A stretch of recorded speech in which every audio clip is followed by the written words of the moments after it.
Kinley with the Choose Coalition for Helmet Use. We advocate for heads and brains around the world, in particular those heads right here in good old Rexburg, Idaho.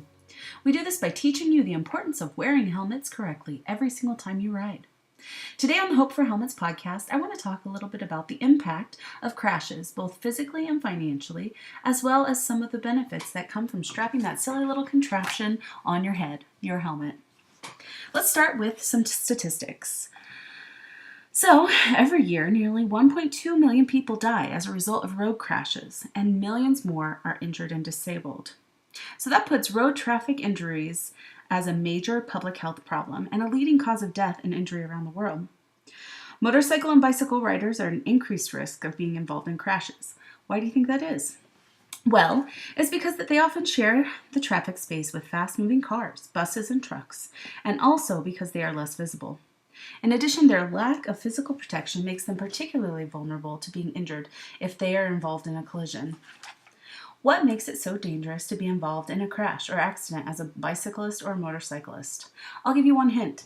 That delicate little egg attached to your neck, your head. Injuries to the head and the neck are the main cause of death, severe injury, and disability among users of motorcycles and bicycles. Well, so what? Someone wants to put their own life in danger. It doesn't affect me. Who cares if they don't wear a helmet, right? The answer is that you should. The social cost of head injuries for survivors, their families, and communities are high, in part because they frequently require specialized or long-term care. We're paying for that, people, so we should be the ones caring. Head injuries also result in much higher medical costs than any other type of injury. That's because these injuries exert a high toll on a country's health care costs and its economy. So how can we kind of help mitigate the physical risks and help mitigate the financial risks? Helmets. Helmets aim to reduce the risk of serious head injury and brain injuries by reducing the impact of a force or collision to the head. So the correct use of a helmet is important, and it considerably decreases the risk and severity of your head injury. So to illustrate the importance of helmets and the benefit of helmets, I have a couple of stories that I'd like to share with you. The first one I found, you can find personal stories of appreciation for helmets all over the internet. All you have to do is Google "My helmet saved my life," which is what I did. And I found an article from We Love Cycling magazine. They have a blog, and they posted an article where they interviewed an event cyclist, Dave Anderton. He was run over on his bike, and he is here to tell the story because of his helmet. So I'll read his depiction of the account, and I think it really speaks for itself. He says, "I was out on a training ride on the 11th of July in 2012. I told my girlfriend Sophie the route I was taking, as I was concerned about the road conditions and thought I might hit a pothole or something. I had never described my route before or since, so take that what you will. As I came down the hill, I spotted a car indicating to turn across my path, but I thought nothing of it and assumed he had seen me. As it turned out, he hadn't and pulled across my path. I had no time to react or brake and went straight into the hood at what I would guess would have been 25 to 30 miles per hour. My helmet was cracked on the frame of the car, but it saved my life. My shoulders and neck were lacerated from the windshield, and I landed on the low wall alongside a pub, which added to the bruising. I was unconscious for about 45 minutes, but when I came to my senses, I was greeted by a guy called Sam New. He was the cousin of a good family friend of mine. He is ex-forces and a trained paramedic, so he had taken charge of the situation. It took me a while to recognize him. I could not remember my phone number to call Sophie, my girlfriend, but I could remember my parents' number. I was stretchered into an ambulance for a short time to get me off the side of the road until the helicopter arrived, and then I was carried through fields, strapped to the stretcher, and flown to Derriford Hospital. The driver of the car, who, as it turned out, was in Devon on his honeymoon with his new wife, had called a few times in the interim to check on my well-being and to apologize profusely. I was extremely lucky to not break any bones and get away with some scarred tissue and some rather nasty whiplash that I can still feel today.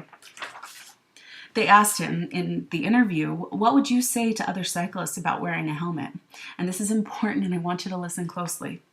He said, I would stress that all cyclists should wear helmets, especially road cyclists, as the advancements in equipment you have can have you traveling at speeds of up to 60 miles per hour. That makes it even more dangerous if you were to come off your bike. I believe it should be a legal requirement to wear a helmet, just as it is on a motorbike and a scooter. In some states and countries, it's illegal to not wear a helmet. However, in Idaho, there is no law requiring a helmet on riders 18 and older, and that's the issue that we're really trying to get at with this podcast. So that was just one example that I found that showed personal benefits and even life-saving benefits of wearing a helmet. I do right here, I want to point out the fact that helmets aren't fail-safe. That's the reality of living in a world where accidents can happen. There are people who have been severely injured or killed even though they wear a helmet. But data shows that wearing one can significantly improve your odds. One story that I'd like to share with you from my own life. I grew up in the middle of nowhere, Tennessee. We had about 21 acres and free reign of the dirt road that looped around our quote-unquote neighborhood for about 3 to 4 miles.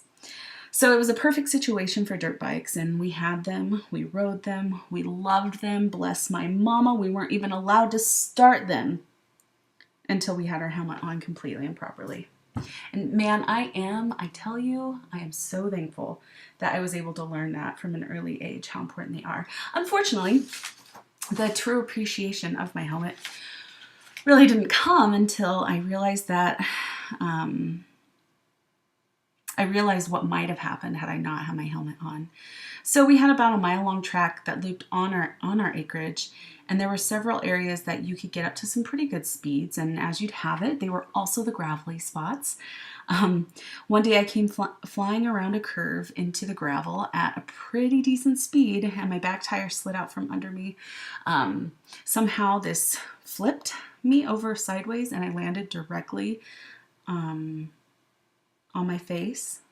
I was face down, still at speed, because an object in motion remains at motion, right, until an opposite force acts upon it, like the ground.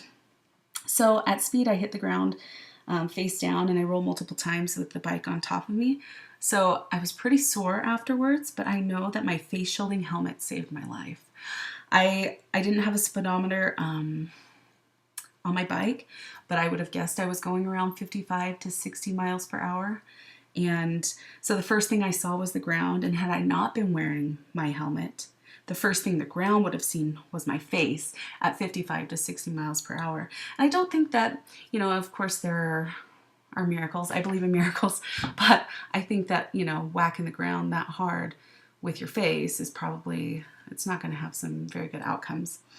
I think about face to ground at that speed, and even sometimes less, is never, ever a good thing. I just imagine the image of a bug splat on a windshield, and that could have been my head. So I'm just exponentially grateful that I was taught from an early age to always, always wear my helmet. And, I had multiple accounts. I was a teenager. I had multiple accounts where, thank goodness, I had my helmet, because when you're in your teens, you're a little more, you take a few more risks. And so I definitely saw some wonderful benefits from my helmet.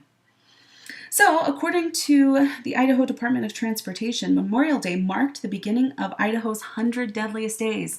Think about that, people, all summer long. 100 deadliest days of the year. So Memorial Day is the start of that, and that was a few weeks ago. And as you've noticed, there have been more and more people out on the road, whether on their bikes, their dirt bikes, their scooters, their skateboards, any sort of equipment like that. There are a lot of more people traveling places on our highways and roadways during this time. And as the weather improves, a lot of people choose not to wear safety equipment. So all of this added traffic, added use of recreational equipment like bicycles and motorcycles, presents the challenge of protecting our noggins. Helmets can reduce the risk of serious head injury, even those injuries that might lead to disability or death, by 70%. Think about that. 70%. We can reduce our risk of serious head injury by 70%. So it may feel like freedom to ride without any gear, but it's not freedom when you get yourself a debilitating head injury, or even worse, die from one. Please, please choose your future and choose to wear a helmet every single time you ride. That's all I've got for you today. Thanks for listening to the Hope for Helmets podcast. This has been Dee with the Choose Coalition for Helmet Use. For more information, please visit our website at https://sites.google.com/view/chooseyourfuture/home. There you'll be able to find other statistics and motivating information, and you'll be able to find the complete article from the We Love Cycling website as well. And as always, safe riding out there, people.